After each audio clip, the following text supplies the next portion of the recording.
Isicelo sokwenza okuthile ngokushesha. Kubantu bonke abahlala emalokishini nasemaphandleni, kodwa hayi bona kuphela. Kucwaningo olwenziwe, abantu balahlekelwa yizindlu zabo zomndeni ngaphansi kwezimo ezingachazeki kahle. Lokhu kushiya abaningi bephukile. Siyacela, uma kuyisizathu sakho esodwa sokuvula iphrofayela yakho ye-ecosystem, yenza lokho ukuze ugweme le nkinga.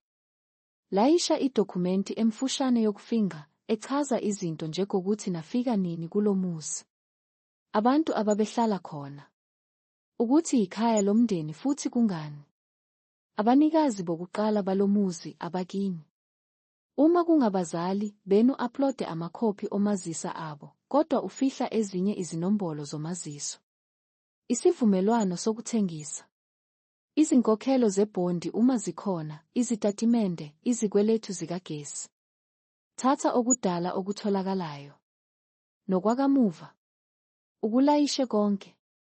Izithombe ezindala nezakamuva kulo muzi. Izithombe zomndeni lapho. Nonyaka, cishe izingu 4 noma 6.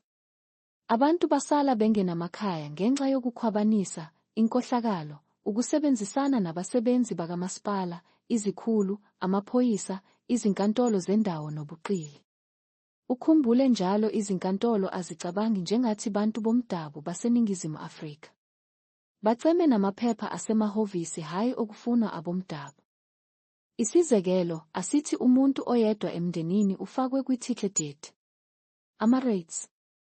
Ugesi ukuze kube lula ukulawula izinto. Kodwa lokho akusho ukuthi usengaxosha izingane zakubo adayise umuzi, lutho. Ngaphandle kokuthi lokho kubhalwe ngokucacile kwiwili.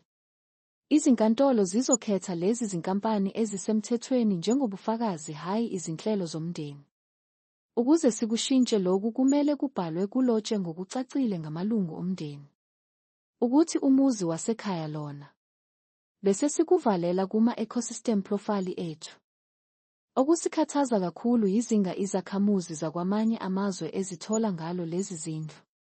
Lezi nkinga zezindlu zihlala iminyaka ezinkantolo eziteshini zamaphoyisa kumile yonke into.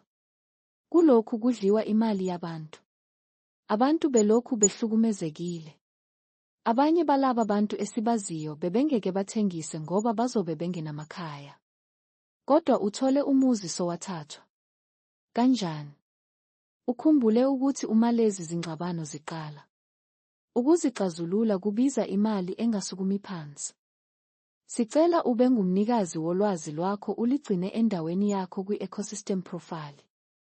Abantu baqiqa usuku lonke uma befuna imininingwane nolwazi ababecabanga ukuthi litholakala emahhovisi kamasipala noma kahulumeni. Kugcine kungatholakalanga. Noma ukuthola leyo mibhalo kudinga abameli abafuna imali nabo. Ayivalwe le nkinga ingakaqali. Layisha ama-selfies aqinisekisa ukuthi leli ikhaya lomndeni. Uhlelo lwakho lokuqala lokunciphisa ingozi. Qiniseka ukuthi omakhelwane bakho benza okufanayo. Asisizane. Balisani amaphrofayeli manje. Konke okuhle.